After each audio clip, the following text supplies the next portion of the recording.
ನಾನ್ morning tiffin ಮಾಡ್ಬೇಕಾದ್ರೆ ನನ್ friend call ಮಾಡಿ ಫಂಕ್ಷನ್ ಇದೆ ಬೇಗ ಬಾ ಅಂತ ಹೇಳಿದ್ಲು. 5 ಮಿನಿಟ್ಸ್ ಅಲ್ಲಿ ಬರ್ತೀನಿ ಅಂತ ಹೇಳಿ ಡ್ರೆಸ್ ನ ಸೆಲೆಕ್ಟ್ ಮಾಡ್ದೆ. ಡ್ರೆಸ್ ಸೆಲೆಕ್ಟ್ ಆಯ್ತು. ಈಗ ನಾನ್ ರೆಡಿ ಆಗ್ತೀನಿ. ನನ್ ಫೇವರೇಟ್ ಪ್ರಾಡಕ್ಟ್ ನ ಯೂಸ್ ಮಾಡ್ಬೇಕು ಅನ್ಕೊಂಡೆ. ಅಯ್ಯೋ ಪ್ರಾಡಕ್ಟ್ ಕಾಣಿಸ್ತಿಲ್ಲ, ಎಲ್ಲೋ ಇದಪ್ಪ ಇದು. ಕೇಳೋಣ ಇರು. ಬೇಬಿ ನನ್ ಪ್ರಾಡಕ್ಟ್ ನೋಡ್ದಾ? ನಾನು ನೋಡಿಲ್ಲ. ಮತ್ತೆ ಎಲ್ಲೋಯ್ತು? ಈ ಪ್ರಾಡಕ್ಟ್ ಹುಡ್ತಿರೋದು ಇದು ನನ್ನ ರೂಮ್ ಅಲ್ಲಿ ಇತ್ತು. ನಿಮ್ ರೂಮ್ ಅಲ್ಲಿ ಹೇಗ್ ಬಂದಿದ್ದು?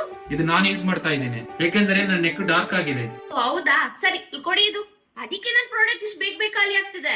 ನಾನು ಓಲ್ಡ್ ಫ್ಯಾಮಿಲಿ ಯೂಸ್ ಮಾಡ್ತಾ ಇರೋದು DermDoc 5% glycolic acid under arm treatment spray. ಒಂದ್ ಸ್ಪ್ರೇ ಮಾಡಿ ಅಬ್ಸರ್ವ್ ಆಗೋವರೆಗೂ ಮಸಾಜ್ ಮಾಡಿದ್ರೆ ಸಾಕು. ಇದು ಅಂಡರ್ ಆರ್ಮ್ಸ್ ಅಷ್ಟೇ ಅಲ್ಲ, ನೆಕ್, ನೀಸ್, ಎಲ್ಬೋಸ್ ಕೂಡ ಯೂಸ್ ಮಾಡಬಹುದು. ಹಾಗೆ ಏಡ್ ಅಂಡ್ ಆಫ್ ಪರ್ಪಸ್ ಕೂಡ ಯೂಸ್ ಮಾಡಬಹುದು. ನಾನು ಈ ಪ್ರಾಡಕ್ಟ್ ನ ಸ್ಟಾಕ್ ಮಾಡಿ ಇಟ್ಕೊಂಡಿದ್ದೀನಿ, ಯಾವಾಗಲೂ ಯೂಸ್ ಮಾಡಬಹುದು. ನಾನು 4 ವೀಕ್ಸ್ ಇಂದ ಯೂಸ್ ಮಾಡ್ತಿದ್ದೀನಿ. ನೀವೇ ನೋಡ್ತಿದ್ದೀರಾ ರಿಸಲ್ಟ್. It's amazing. ಈ ಪ್ರಾಡಕ್ಟ್ ಬಾಡಿ ಓಡರ್ ನ ಕಂಟ್ರೋಲ್ ಮಾಡುತ್ತೆ, ಪಿಗ್ಮೆಂಟೇಷನ್ ನ ರಿಡ್ಯೂಸ್ ಮಾಡುತ್ತೆ, ಸ್ಕಿನ್ ನ ಬ್ರೈಟ್ ಆಗಿ ಮಾಡುತ್ತೆ. ಈಗ ನಾನು ರೆಡಿ ಆಗಿ ಫಂಕ್ಷನ್ ಅಟೆಂಡ್ ಮಾಡ್ತಾ ಇದ್ದೀನಿ. ನಿಮ್ಗೂ ಈ ಪ್ರಾಡಕ್ಟ್ ಬೇಕಂದ್ರೆ ಪ್ರಾಡಕ್ಟ್ ನ ಟ್ಯಾಗ್ ಮಾಡಿದ್ದೀನಿ, ಹಿಂದೆ ಹೋಗಿ ಬೈ ಮಾಡಿ.